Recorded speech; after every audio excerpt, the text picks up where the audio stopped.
Clutches are located on the right hand side behind the cover that says LC8 on it. And to access the clutches, you firstly remove the brake lever, and then you undo the bolts.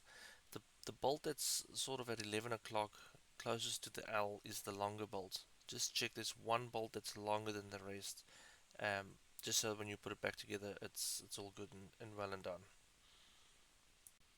On the back end of the retaining cover, you'll notice it has the teeth that interlock with the clutch plates, and it has the bearing that spins around on the center shaft. So you can check the bearing by rotating the cover around the bearing, and just check that it's smooth and free and all of that.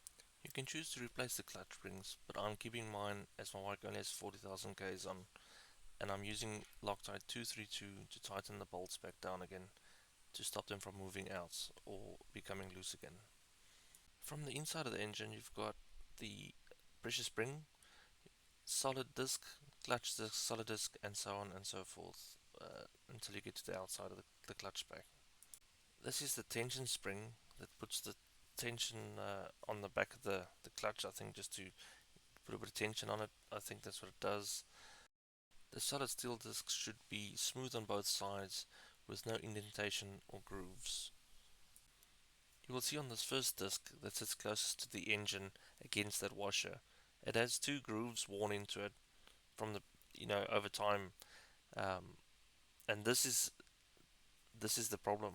What causes the shuddering when it's cold, as the spring gets stuck in there and it sort of is wedged until everything expands and warms up and moves around, and then it's fine.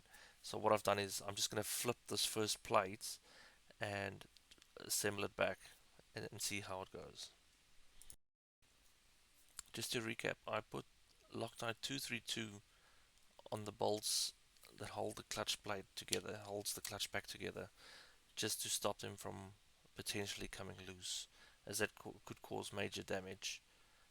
And they're torqued to 10 Newton meters, and the retaining bolts that hold the cover on the outside, the LC8 cover, is also torqued to 10 Newton meters.